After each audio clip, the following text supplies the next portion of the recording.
Welcome back. We're going to talk about tuning next. So, I think tuning and tone go hand in hand. So if the tone is tight and the pitch is high, you don't need to adjust your tuning slide. You need to adjust the air. Your embouchure and your air are causing the pitch to go up. And so what we can do is we can think about kind of dropping that bottom jaw down and slowing down or warming up the air. That should allow the sound to warm up and become more focused and cleaner. And as the sound becomes more focused, the pitch will probably drop as well. Now, along those lines, if the tone is kind of dull and unfocused and the pitch is low, you can maybe bring your bottom jaw up just a little bit and speed up the air just slightly.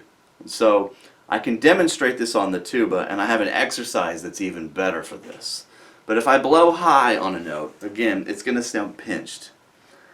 And it's definitely going to be sharp. My lips are too close. They're too far into the mouthpiece too. You know, you don't want your lips pooched into the mouthpiece. You want them kind of flush with the edge. Now, if I'm too spread, I'm too relaxed, or I'm not blowing strong enough air, I'm going to blow this kind of unfocused, diffuse sound. And you can hear it's almost a half step lower. It's so out of tune. Neither of these would be considered an in-tune note.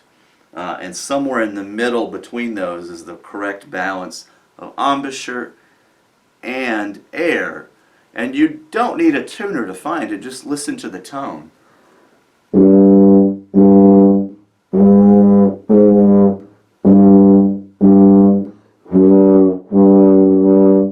So, I do like to use a tuner, but I like to tune with my ears first, and then I can always check it with my eyes. But to be a great musician, you have to have great ears. And if you're only tuning with your eyes, you'll never develop great ears. So, how do we work on adjusting this stuff on the fly? There's a great exercise. It's in the Brass Gym book by Sam Palafian and Pat Sheridan. I'm going to give you the short version of it, though. It's called Shawarma. And basically what we're going to do is we're going to play one note. For this, we're going to play F. And we're going to slur down to an E natural, so this will be like open down to 2. We're going to do that 4 times. And then I'm going to try to lip bend the pitch down to the E without changing my valves. And if I can control the embouchure and the airstream enough, you'll be able to hear that pitch kind of move back and forth without any valves. I like to do this exercise with a metronome. So here's Shawarma.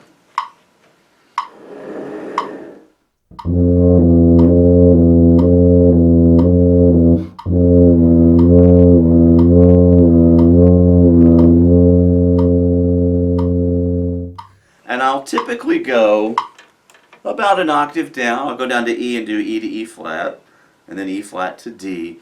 And some of these feel real easy, and some of these are really difficult. But really what I'm doing is I'm trying to improve my flexibility within one note so I can bend the pitch to where it needs to be. Now we also have to move slides sometimes. But a lot of this we can do right here and here. And if we're blowing to the center of the note and the tone is good and it's still out of tune, then we need to adjust a slide. Now in general, the more slides you put down, the more out of tune the instrument becomes. So, I'm thinking about 1 and 2 D natural. It's going to be a little bit sharp, and you can pull your first slide. Maybe about that much. Now on my tuba, most of my slides kind of move like a trombone slide, so they're really easy to move on the fly. If your slides don't move, you need to buy some grease and start working on moving those slides. In general, on a 3-valve tuba, if you push down all 3, you're going to get a low B natural. And that's going to be very, very sharp. That's why we have 4-valve tubas, to help improve the intonation of 1, 2, 3, because you can now play it as 2 and 4. But it's still sharp. It's that sharp of a pitch. So that's why they make 5-valve tubas, and 6-valve tubas, and 7-valve tubas. It's to try to fix some of these issues. But in general, for a 3-valve B-flat tuba, your 1 and 2 notes, your G's and your D's are going to be slightly sharp. So you can either blow warm air to slow it down and bring the pitch down, or you can pull your first slide out just a little bit for those notes. The other problematic note is B natural, which is 1, 2, and 3. You can pull your first slide, you can pull your third slide, and it'll get closer, but it'll probably still be sharp. Which is why we generally don't see that note in early band music.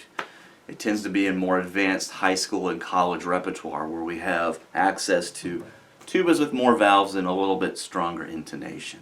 Now if you have a 4-valve tuba, it's worth noting that that B natural is now 2 and 4, but it's still sharp. So B natural and the low E natural, you're going to actually want to pull your fourth slide out for those notes. And you have to remember to push it back in, otherwise your C's and your F's that you play 4th valve now will also be sharp.